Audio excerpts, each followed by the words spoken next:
영상이 늦어져서 죄송합니다.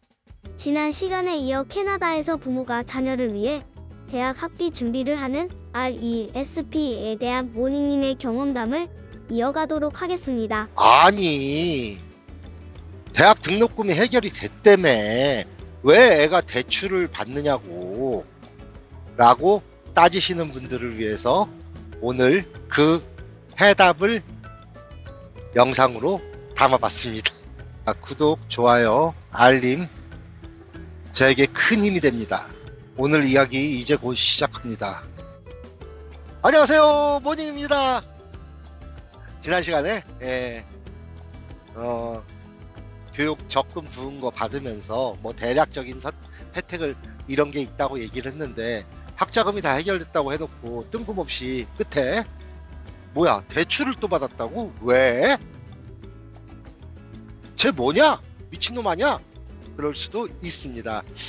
지난 시간에 대략 설명을 드렸고 뭐 자세한 거는 여기 사시는 분들이라면 저보다 더 많은 정보를 아실 거라고 보고, 저는 그냥 단지 경험했던 거를 영상으로 남겨보면은 좀 더 쉽게 그냥 대략적으로 이런 거다 아시라고 지금 뜻으로 올리는 겁니다. 자, 계속 이어서 나가겠습니다. 학자금 대출 제도가 있어요. 학자금 대출 제도. 그러면 아이가 이제 그거를 이제 신청을 해요. 부모가 얼마를 벌고 이렇게 해서 신청을 하면 아이가 또 이제 그 대학을 갈 때 장학금을 받으면 그 장학금을 제하고 뭐하고 해서 얼마 정도 학비가 들어간다. 그러면 이제 애를 위해서 뭐 대략 뭐 매년 그 오삽이라고 그래서 그 액수를 빌려줍니다. 빌려주는데 대출을 해주는데 그 대출이 이자가 없어요. 이제 아이가 학교를 졸업해서 3개월 안에 그 돈을 다 갚으면은 대출이 없습니다. 대출에 대한 이자가 없어요. 그러니까 이제 그게 어떤 의미로 있냐면은 이제 보통 이제 여기는 한국도 요즘 많이 바뀌었는데 인턴이라고 그래갖고 이제 코업, 이제 학교를 다니면서 애들이 그냥 공부만 하는 아이들도 있고요. 저희 같은 경우 이제 코업하고 같이 하는 과정을 했는데, 이제 코업에 대해서는 뭐 그냥 인턴 사원 이런 거 미리 회사에 가서 자기 전공 분야에서 뭐 그 회사에서 일을 해본다든가 이런 걸 생각하시면 되는데, 여기는 또 한국하고 다른 게 한국은 뭐 말이 인턴으로 뽑아놓고 잡일 시키잖아요. 여기는 똑같이 일을 가르쳐주면서 시킵니다. 시키고 급여도 처음 입사했을 때 급여를 맞춰줍니다. 단기간 3개월 4개월을 일을 해도 똑같이 그 연봉이 측정돼서 돈이 나옵니다. 그래서 아이들이 제대로 전공을 세우고 좋은 전공을 세운 친구들은 외로 대학 다니면서 돈을 벌어 갖고 나와요. 그러면서 이제 그 대출금을 빨리 갚아버리는 거죠. 그러니까 여러분들이 생각하시는 뭐 대학 다니면서 알바 개념하고는 또 달라요. 예. 그러니까 제도가 조금 한국하고 많이 다르죠. 근데 어떻게 보면은 캐나다는 그 이런 뭐 지난 시간에 얘기했던 아이 보조 금액 이렇게 지불되는 것도 한국도 요즘 보조금이 나오죠. 그러니까 원래 옛날부터 캐나다는 세금을 또 많이 내는 한편에 복지도 또 잘 돼 있기 때문에 그런 제도가 딱 그렇게 정착화가 돼 있어요. 아무튼 뭐 언론적인 얘기는 그런 거고, 그래서 이제 아이가 학자금 대출을 받는 이유가 있어요. 그건 뭐냐 설명을 해드릴게요. 아이가 만약에 학자금 대출을 이제 컴퓨터로 막 쳐갖고 시작하면 대략 너한테 이 정도 금액을 우리는 빌려줄 수 있다라고 나와요. 있다라고 나오고 그 금액에서 갈리는 게 생겨요. 요거는 네가 갚아야 되는 금액이고 요건 안 갚아도 되는 금액이야. 그러니까 예를 들어서 뭐 인컴마다 다르고 부모 소득마다 다르고 다 상황에 따라 다르지만, 예를 들어서 이런 경우죠. 저희 같은 경우에는 정부에서 저기 대출 금액이 한도가 나온 게 1,400만 원 정도 되는 것 같아요. 부모가 인컴이 좀 높아서 좀 덜 받아요. 근데 거기서 750만 원 정도는 안 갚아도 된답니다. 갚을 때는 그 나머지 금액만 갚는 거예요. 그러니까 애가 뭐 학교를 다니면서 책도 사봐야 되고 뭐도 해야 되니까 미리 애가 공부할 수 있는 환경을 만들어 주는 거예요. 다른 데에 시간 쏟으면서 일하면서 그거를 벌 필요 없이, 물론 뭐 자기가 하고 싶으면은 용돈 벌러 다닐 수도 있는 거죠. 예. 그런 개념으로 하고, 여기는 이제 또 저희 애도 마찬가지지만 16살이 되면 한 고등학교 때 학교에서 제안을 합니다. 선생님들이 가서 뭐든지 파타임 아르바이트를 해라.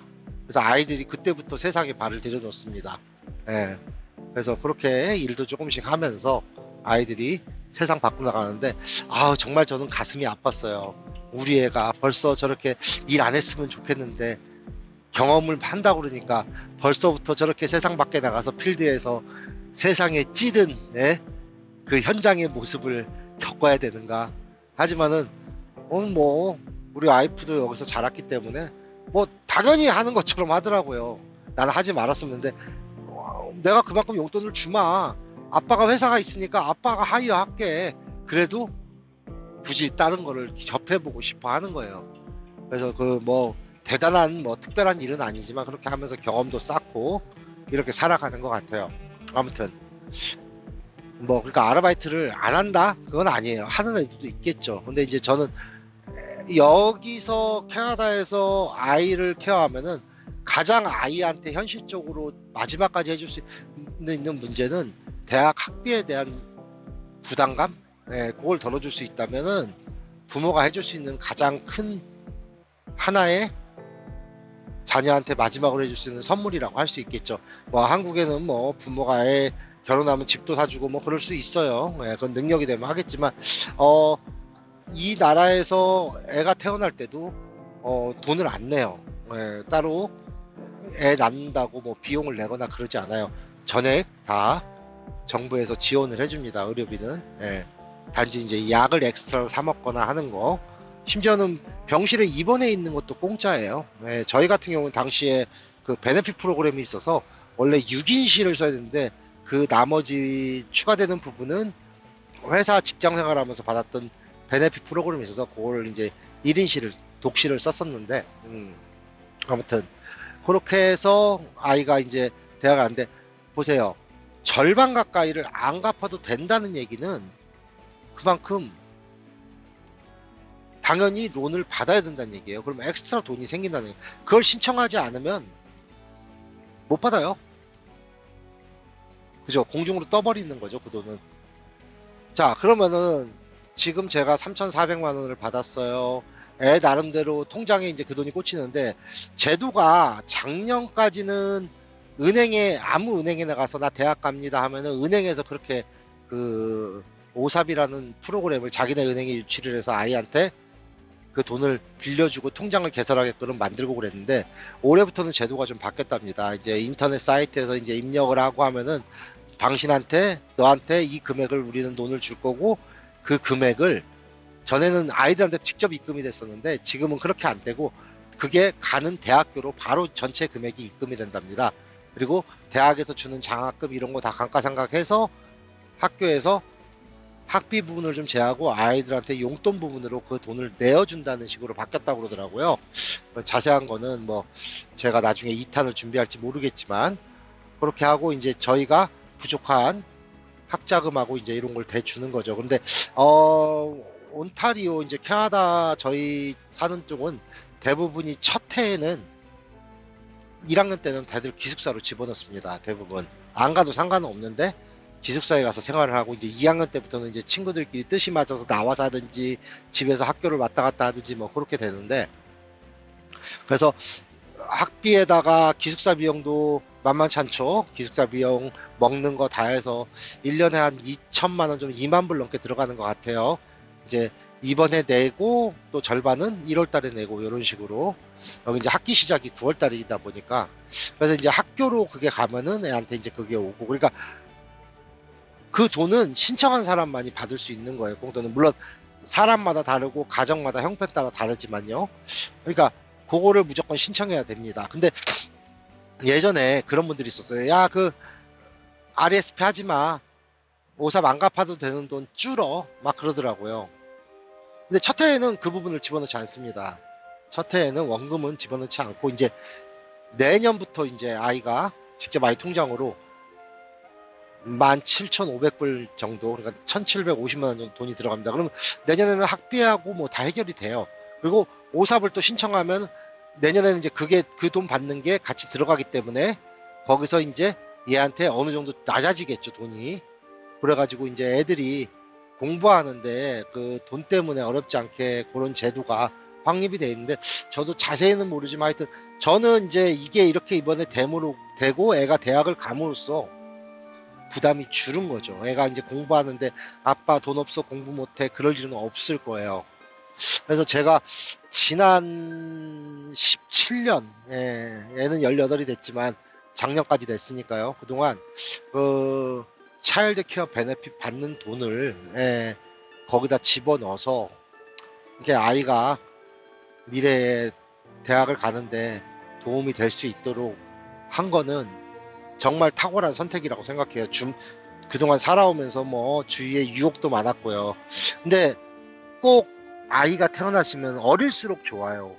이거는 꼭 하셔야 됩니다. 부담이 없잖아요. 그리고 요즘 가뜩이나 슬로우해졌다고 그랬잖아요. 맞아요. 제가 항상 나가는 고정 금액이 있는데 뭐 남들보다는 적어요. 적지만은 재미가 없는 거예요. 요즘 좀 일이 주니까. 그죠? 재미는 없어요. 하지만 이제 아이가 대학 갈 때 되니까 뭐라도 더 해주고 싶고 그게 부모의 마음이거든요. 근데 이런 게 준비되어 있으니까 어때요? 그죠? 요 부분에 대해서는 부모가 분명히 해줘야 되는 부분이라고 저는 생각을 해요. 어떤 방법이로든지. 아무튼 저는 저의 경험으로 그동안 제가 알고 있던 거 대략적으로 그냥 넣으면서 이거 뭐 타긴 타는 거야.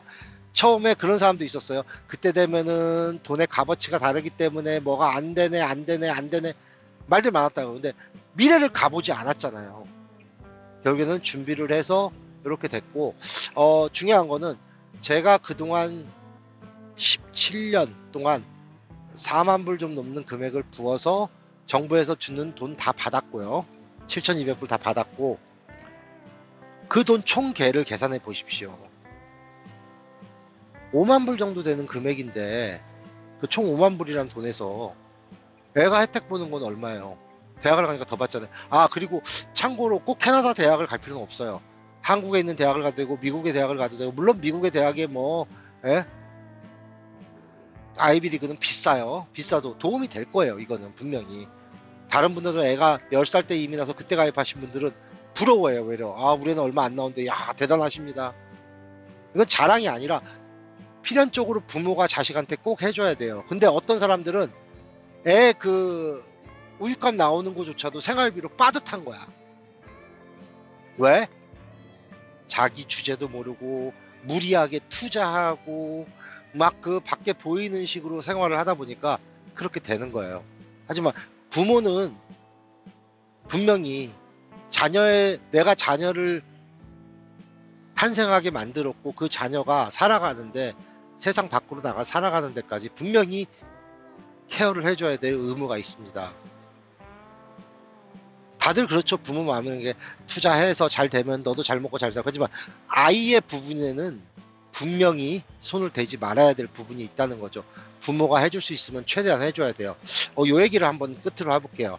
여기 주이시 애들, 그러니까 이스라엘 민족 애들이 대부분 상위에서 다 잡고 있는데, 그 사람들은 새로 자녀가 태어나면 그 아이 앞으로 적금 보험을, 생명보험 이런 걸 무지 집어넣습니다. 나중에 타먹는 걸로.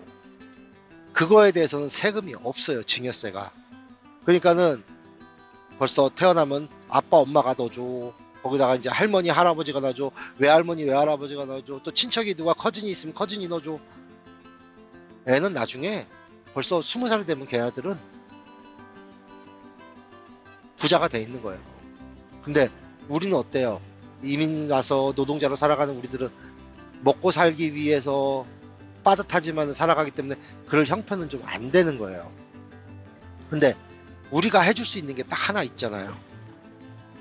미래 대학을 가든 안 가든 이렇게 투자를 해놓는 거. 근데 또 좋은 게 하나 있어요. 꼭 4년제 대학만 가는 게 아니에요. 컬리지, 전문 학교를 가든지 아니면 직업학교 등록된 그런 데를 가도 이 돈은 탈 수 있어요. 물론 액수는 좀 줄어들겠죠. 그래서 이런 개념으로 요런 거를 준비해서 요번에 이렇게 받으니까 나는 이거 없어지는 줄 알고 두근두근 했어요. 근데 정부에서 인증하고 보호를 받는 거기 때문에 다 안 사라지고 온다.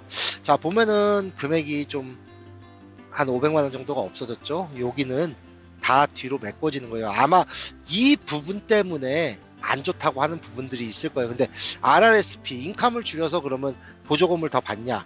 RRSP는 내가 나중에 은퇴를 하고 나서 돈을 안 벌 때 65세 때부터 돈을 받아가는 거예요. 넣어놨던 돈을. 근데 그때 세금을 내야 됩니다. 그 돈에 대한.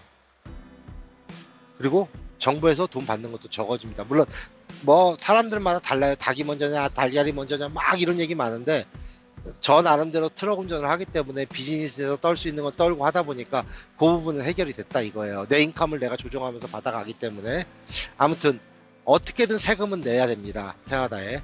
근데 세금을 내면서도 이렇게 준비할 수 있다는 거, 그걸 한번 알려드리고 싶었고요. 뭐 우리가 주이씨 애들은 아니지만 나름 자녀한테 이 부분은 꼭 해줄 수 있는 부분이라는 생각에서 이걸 올려봤고요. 좀 더 자세한 거는 찾아보십시오. 그리고 상담 받아보십시오.